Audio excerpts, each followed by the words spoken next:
sekarang bukan orang yang bertanggungjawab secara penuh masa untuk memastikan BBIM ini mengikut kepada landasan syariah yang menjadi harapan kepada semua ibu bapa agar anak-anak yang dilatih, dididik di BBIM ini menjadi world leaders. Okey, tuan-tuan dan puan-puan rahmati Allah Subhanahu Wa Taala, saya telah perkenalkan kepada panel tadi, ya.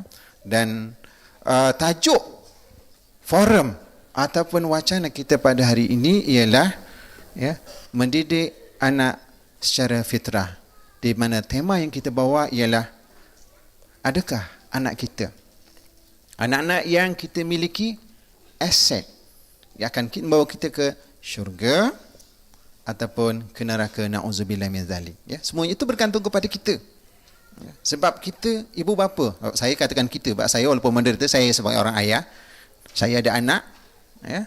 Kalau Ustaz Dan mungkin dia tak boleh dikatakan kita, sebab dia selaku anak lagi, belum ada anak lagi, ya. Memang persoalan anak-anak ini cukup besar, ya. Dalam Islam sendiri menekankan bahawa anak itu merupakan aset yang penting, di mana Rasulullah SAW dan sebuah hadis menyatakan, "Idza mata ibnu Adam inqata 'amaluhu illa min thalathin." Apabila manusia itu meninggal dunia, semua amalannya terputus. Harta yang ada ditinggalkan, ya. Kalau ada isteri yang cantik akan ditinggalkan, ada harta banyak ditinggalkan, anak-anak semua ditinggalkan, kecuali 3 perkara. Antaranya ialah waladun salihun yad'ulah, ya.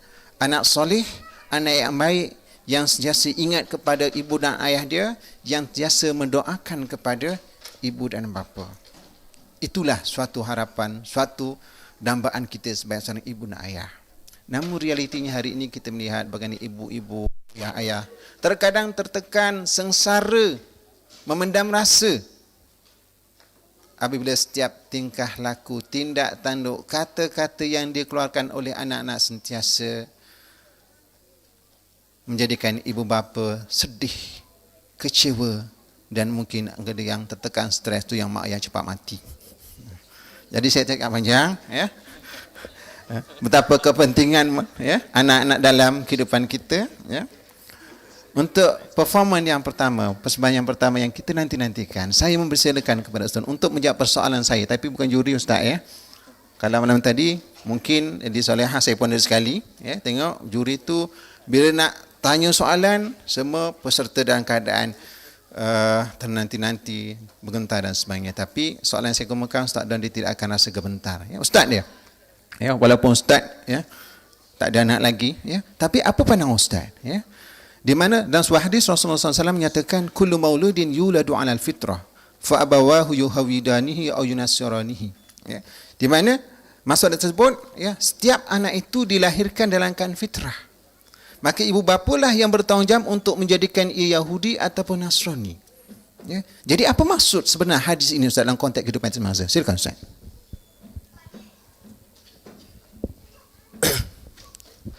A'udzu billahi minasyaitonir rajim. Bismillahirrahmanirrahim.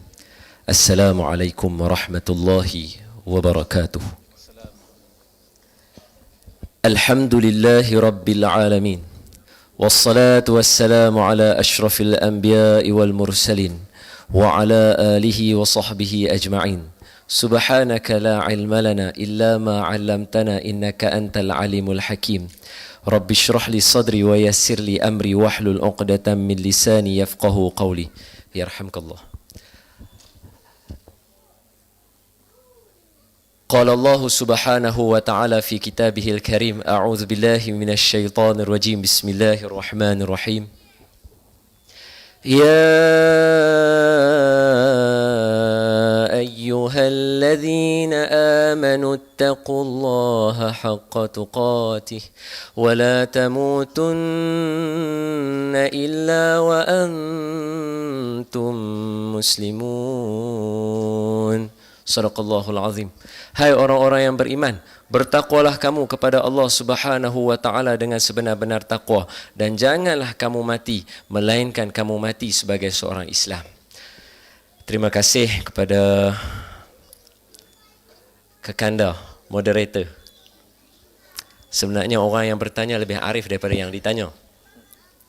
Yang saya kasihi dan saya hormati barisan ahli panel, yang saya sayangi dan saya sanjungi para alim ulama, ustaz-ustaz, ustazah-ustazah, tenaga-tenaga pengajar, pensyarah-pensyarah, guru-guru dan seterusnya ayahanda dan bunda muslimin dan muslimat, mudah-mudahan kita semua dirahmati oleh Allah Subhanahu wa taala. Soalan tanya.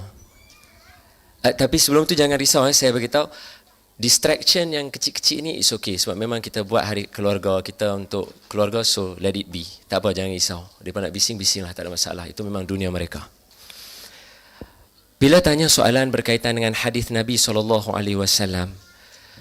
orang melihat hadis ni selalu kita starting tengok hadis ni, kita rasa macam hadis ni dia sebut kata ibu bapa yang akan meyahudikan anak mereka, menasranikan anak mereka, anak-anak dilahirkan dalam fitrah seperti kain putih. Ini semua terjemahan yang orang semua utarakan. Kotor sikit nanti nampak anak ini, begitu-begitu. Tapi saya hari ini nak bawa semua renung sebentar. Hadis ini sebenarnya begitu besar. Kerana hadis ini datang daripada Nabi SAW, seorang manusia yang begitu berfikiran terlalu jauh. Bayangkan, Nabi sebut dengan menggunakan lafaz ibu bapa, kullu maulud, anak-anak yang dilahirkan, setiap manusia yang dilahirkan, dengan meletakkan agama sebagai kayu ukur. Ini menunjukkan ibu bapa lah yang akan menentukan akidah seorang anak. Kalau anak itu menganggap perkara yang haram itu halal, maka ibu bapa lah yang telah menentukan dia jadi begitu.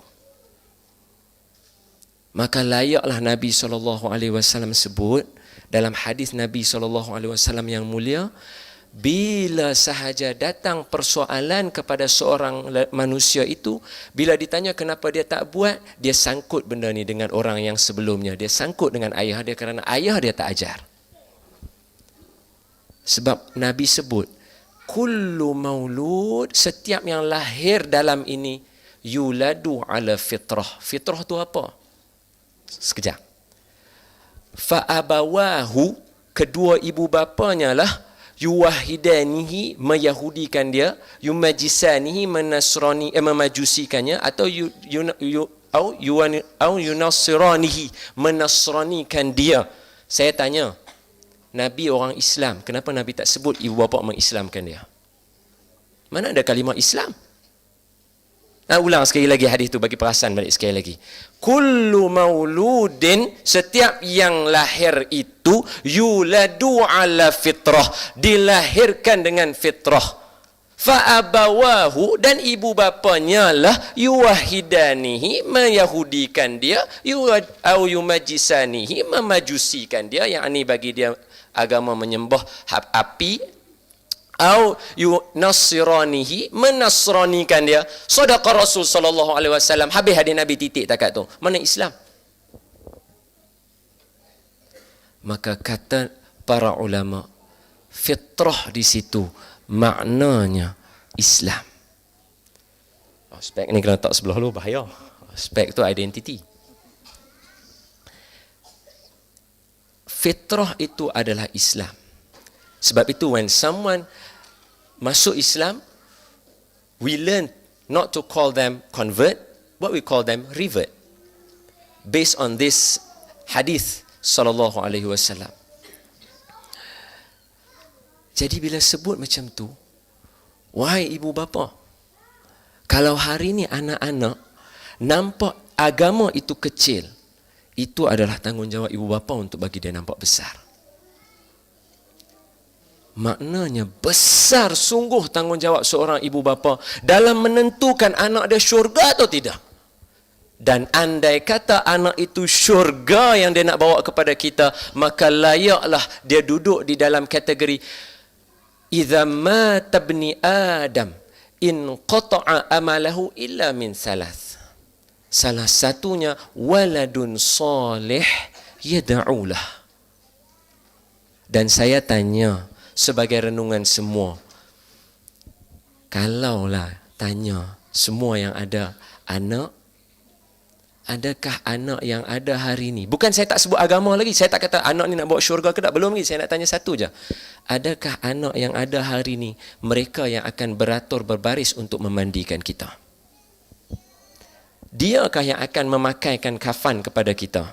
Diakah yang akan menyemayang dan jadi imam kepada kita? Kalau belum, tolong pastikan. Sebab semua orang akan mati. Tapi semua orang pengalaman pergi ke majlis kita panggil apa? Jenazah lah. Sepupu saya baru meninggal kemarin. Tinggal anak tingkatan 5, anak tingkatan 1, darjah 6 dan seorang lagi baru habis tadika. Saya tanya, anak dia kan nak bagi mandi dia nanti?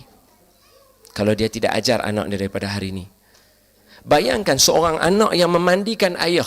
Orang lah dia tak kira yang nak bagi mandi jenazah. Dia bagi mandi je, bukan ahli keluarga dia. Ayah tu dia sumbat dalam hidung pun mana siapa nak tahu. Dia bagi mandi, dia korek telinga ikut dan dia buat lagu tu, hidung dia pusing buat 360 darjah, memang dia kira. Tapi kalau yang buat tu anak, macam mana dia sapu badan ayah dia? Macam mana dia sapu badan mak dia? Andai kata badan mak dengan ayah dia ada aib, kalau orang lain dia bukan kira, 2 tahun larat lah dia tak cerita ke orang, masuk 3 tahun, ingat lagi dah arwah 3 tahun hari tu kita bagi mandi, Allahu Akbar. Dia mula manusia. Kalau anak yang bagi mandi, aib ibu bapa tutup di situ sahaja. Bayangkan anak tu pula kapan mak dia. Macam mana dia tarik baju dia, susun elok-elok, dia rapatkan ikatan yang lawa-lawa. Pasal itu mak dia. Kalau orang lain yang duk buat jenazah, practice make perfect. Tarik macam tu je. Kain kafan tu dia pegang macam nak buat kain cadar lah. Dia kan kira. Nak salahkan dia? Tak boleh, tu bukan keluarga dia. Kita minta tolong dia. Tapi kalau anak buat. Bayang pula anak jadi imam semayang. Takbir dia 4 rakaat tu, dia yang kat masjid. Saya abang serius, semua orang pengalaman benda ni. Pipi nak semayang, tutup imam dia tak kira. Dah orang beratur ke tak, walaupun adab ni sepatutnya dia kata kena abang ni jenazah lelaki perempuan duduk lah apa semua kena ada, berbaris dia tunggu semua clear. Dia kira lepas ni ada jenazah lain lagi dia nak pergi, lepas ni dia ada. Kalau anak dia yang duduk, bila dia pegang dia tanya apa semua pandang dengan ayah saya. Kalau orang lain dia kata apa kamu pandang dengan ini mayat? Mayat. Kalau anak pegang, apa tuan-tuan pandang dengan ayah saya? Orang ambil remeh benda ni sebab orang kata ada orang tolong buat. Tapi saya tanya, kalau anak tu jadi imam, masa dia angkat tangan, dia doa kat mak dia, kita semua yang kat belakang jenazah tu amin, amin. Agak-agak anak tu nak doa berapa lama, saya tanya. Ayat mata bercerau, nangis, tolonglah letak ayat. Takkanlah anak dalam keadaan macam tu Allah nak tolak doa dia? Mustahil.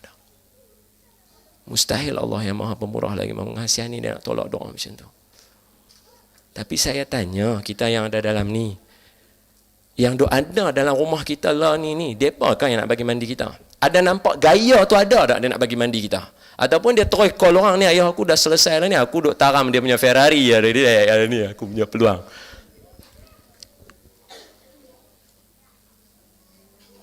Ini maksud hadis ni. Jarang nak dengar orang cerita sungguh-sungguh berkaitan dengan hadis ni. Ini berkaitan dengan agama. Agama siapa? Agama anak. Kalau agama anak, agama Islam, dia akan pandu ibu bapa dia masuk dalam syurga. Ustaz, saya ada masa lagi kalau Ustaz duk cakap lagi ni. Kalau nak bagi masa tapi kena kontrol jugalah. Make it short . Oh, nak need tissues. Allah, tissues. Tapi itulah. Minta maaf, saya bukan nak bagi ni. Sebab saya rasa orang selalu cakap, ini berkaitan dengan agama. Ibu bapa lah yang kena menceritakan kepada anak-anak berkaitan dengan Islam. Dan I believe, in my opinion, this is my humble opinion. Every one of us, we keep on saying, buatlah apa pun, semayang jangan tinggal. Everybody of us, we say that. That's deen. That's Islam. But what kind of person they end up? Nothing.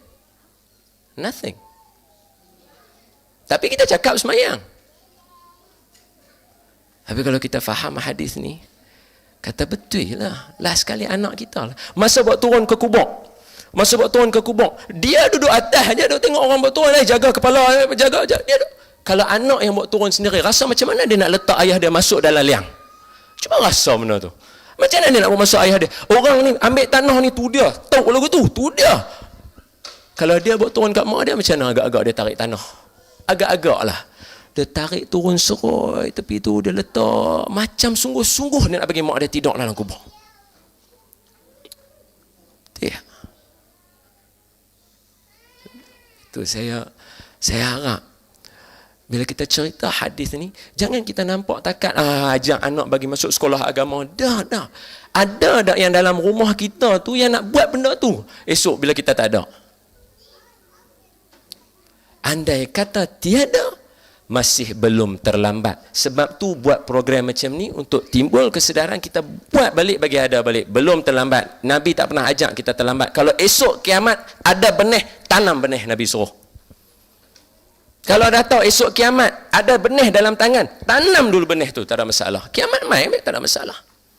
Nabi tak pernah ajak kita terlambat. Minta ampun, minta maaf orang muda derah suara kat orang tua-tua, saya marah saya. Yang baik daripada Allah, yang lemah daripada saya. Cukup untuk permulaan, saya serah kepada Tuan Moderator. Wallahu a'lam.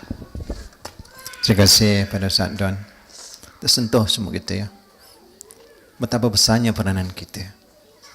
Kita yang bertanggungjawab untuk membentuk anak-anak kita. Bila bercerita tentang isu masalah remaja, selalu kita salahkan pihak-pihak tertentu. Ini salah kerajaan, ini salah sekolah, ini salah masyarakat. Tapi sebenarnya bermula daripada kita sebagai ibu, bagaimana kita nak membentuk, mendidik anak-anak kita. Jadi tuan-tuan dan puan-puan, mari kita sedikit menghayati paparan yang ada di hadapan tuan-tuan, ya, senario kehidupan semasa. Adakah itu yang akan kita lalui ataupun kita boleh berusaha agar senario itu tidak menimpa diri kita. Jadi tuan-tuan dan puan-puan, saksikan. Sebelum kita teruskan kepada pilihan seterusnya, saya nak ajak menghayati sedikit paparan video ini.